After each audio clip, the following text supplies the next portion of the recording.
flashback.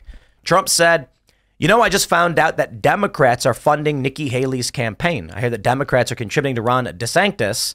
Let me play the clip for you guys. I just found out that Democrats are funding Nikki Haley's campaign. I hear that Democrats are contributing to Ron DeSantis's, or Ron DeSanctimonious, to Ron DeSantis's campaign. I got to stop you there, Trump. It's DeSwamptus, okay? DeSwamptus was always the best name, but he went with DeSantis, whatever. But the conspiracy theory now, I suppose, I don't think it's actually a conspiracy theory. I think it's a fact. We know for a fact that Nikki Haley is getting support from Democrats. Many of the voters that are coming out and voting for her in Iowa, that voted for her in Iowa, are liberal-leaning individuals. And we have the proof. It's in the pudding. The Iowa caucus results. Trump lost only one precinct, and it was by one vote. Actually, it looks like he may have reclaimed it. So this was, where do we have? Johnson County. Oh, no, okay, no, Johnson County. Look at this. They're not even showing it anymore. Johnson County is the only county that went for Nikki Haley by one vote. And as it's pointed out to us, this is the urban liberal college area. So it's not surprising that's what's happening. But that would mean that many people who are coming out for Nikki Haley, they're in liberal areas. They are liberal Democrat voters. And then we have this from the New York Times. In Iowa, Nikki Haley has the attention of Democrats and independents. Haley has attracted the interest of non-Republicans who say they'll caucus for her as rivals attack her for an insufficiently conservative message. This is the play, ladies and gentlemen. We were speculating. How are they going to get Joe Biden out of the race? Joe Biden would have to suffer some injury, get sick. But then he's past the point at which the Democrats can have a primary. So then people said it won't happen. A strategist for JP Morgan said, no, he will drop out due to a medical issue. And my response was, that's actually smart. It allows them to appoint a nominee, bypassing a primary, preventing a Bernie Sanders situation. Vivek is smarter. He pointed out, and I believe he's correct. He said, no, the establishment play is the primary. It's Nikki Haley. The deep state will stop at nothing to remove Donald Trump. And when they do, it's going to be Nikki Haley versus Ron DeSantis. And Nikki will win. And that's how they're going to take back the system. And we get more wars. We get World War III. I think that's actually what's happening right now. When you look at the Democrats voting for Haley, the New York Times is saying it outright, donated Nikki Haley. They realized we cannot win a general election against Donald Trump. However, Donald Trump will struggle to win blue state primaries if Democrats come out and vote for Nikki Haley. But so she's Hillary Clinton. Of course you can. No, you can't. You can't do that in every primary. Yes, you can. Well, you'd have to change some of them. You'd have to change your voter registration that far in advance. Yep. And so these people have been planning this for a year. Look, Vivek said they'll stop at nothing. And we can't look back on this in 2025 and say, how did we not see this coming? He's correct. So how many votes do they need to beat Donald Trump? Nikki Haley got what, 9 delegates? Let me, what was it? She got 8 delegates. 8? She got 8 delegates in Iowa. She's behind Ron DeSantis, but she is polling in the high double digit, or I should say near as high as Trump in New Hampshire. And it is speculated these are Democrat voters that have switched their parties. This is it. I mean, in New Hampshire, you don't have to switch your party. You can be an independent Democrat, vote in the primary. Right. And so for places where you need to be a registered party member, like in a caucus, you just do it in advance. Super easy. And then there's states with open primaries. What I think we're seeing, and this is actually rather fascinating, is the end of the Democratic Party. When they realize you can't beat Donald Trump in a general election, their only path is to beat him in a primary. It's actually kind of scary if you think about what comes after this. If the general election doesn't matter because it's Joe Biden with no support, the Republican Party becomes the single party rule in this country. And while many people may say, oh, but that's great, we like Republicans, we'd rather they win than Democrats. No, but you don't understand. It's Democrats weaseling their way into the Republican Party as their only means of stealing power. And then instead of having general elections, we have whoever our president's going to be is going to be solely based on who wins the Republican primary. Yeah, I mean, I think it's getting pretty desperate honestly on both sides of the aisle, right? There are a ton of people who do not want Trump to be the nominee. They don't outnumber the people who want him to be the nominee, but the tactics are there. When Asa Hutchins dropped out, one of the pieces that I read when I was researching for my article was the recommendation from a Republican strategist that he endorsed Nikki Haley, who he shares more votes with. You know, he's this long-term governor from Arkansas. I think there are going to be sort of moments until the end, until her campaign is over, where people are trying to say, well, if just the right people and she gets some states, we can still make this happen. There's still a way to deny Trump. And I think that's ultimately denying reality at this point. Yeah. I think you have something interesting, Tim, because I saw a colleague, a friend from the Hamptons, an older gentleman, Andy Sabin. He was on Neil Cavuto last week. I was just thinking about that. And he said, the interesting thing, we're doing a fundraiser for Nikki at the end of the month, and a lot of Democrats are coming. Yeah, he said, believe it or not, a number of it is coming from Democrats. Democratic fundraisers. Yes, are right. coming. And they're doing a big fundraiser in New York for Nikki Haley. Why would Why would they join Nikki Haley, Democrats? Right. And what are Nikki Haley's positions? Pro-war. Pro-war. Don't call illegal immigrants criminals. Right. Register with the government before you comment anything online. Right. Censor social media. Yep.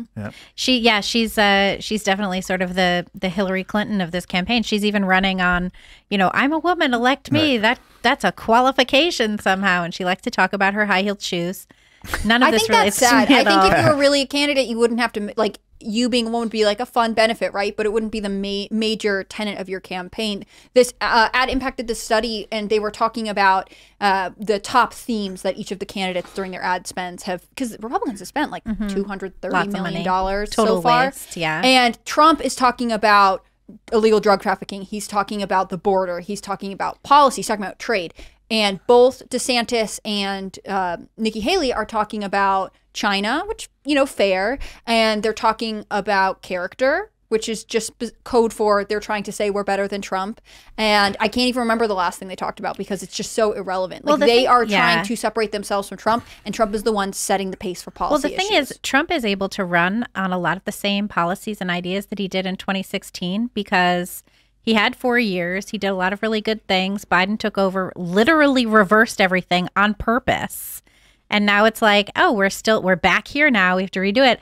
Even look at the situation with the Houthis in Yemen, right? You had Trump, when he was leaving office, classified the Houthis as terrorists.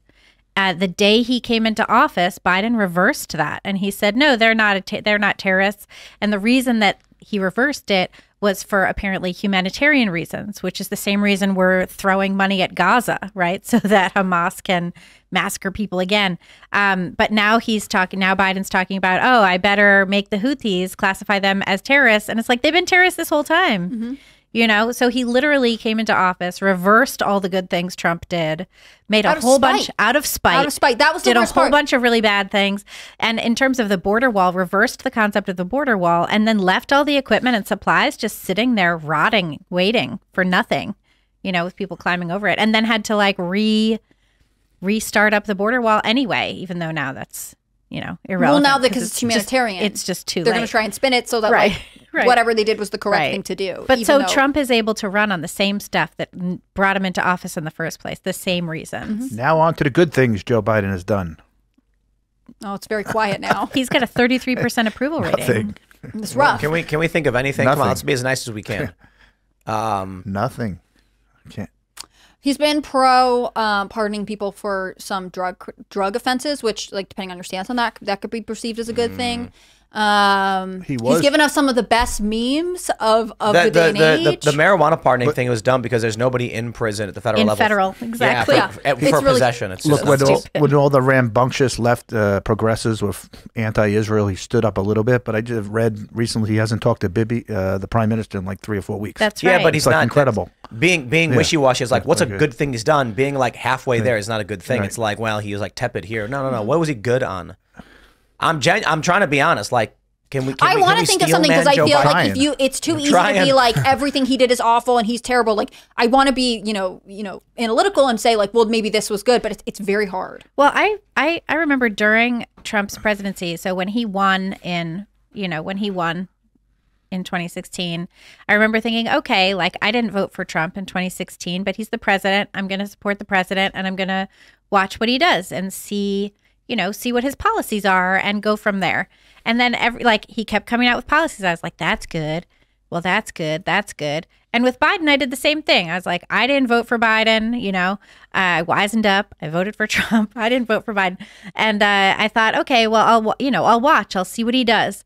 And everything that he did, every executive order, I kept reading the executive orders. This is a terrible idea. This is destructive. This is destroying everything.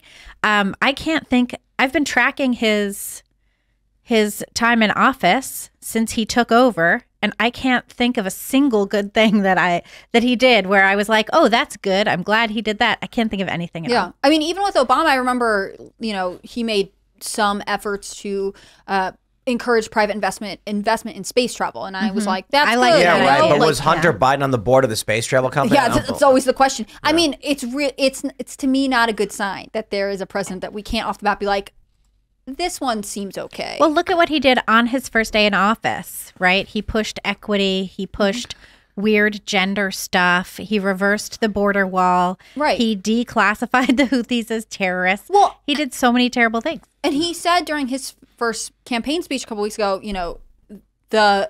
the Republicans are all focused on the past, and then all he did was talk about January 6th. But that's actually been the theme of his administration the whole time. I mean, everyone is saying, Trump is saying revenge and he's going to do whatever, but actually it's Democrats who have been acting out of spite, right? The fact that he reversed his first day in office, reversed a ton of Trump policies just because Trump did them to prove to his base that Trump is bad, and then let us all suffer the consequences of his, spite is not good. What out of the two of them, who talks more about the future and who harps on the past nonstop? The Democrats harp on the past. Thanks for watching this clip from the Timcast IRL podcast. Hang out with us live Monday through Friday at 8 p.m. and become a member over at timcast.com for uncensored, members-only shows exclusive.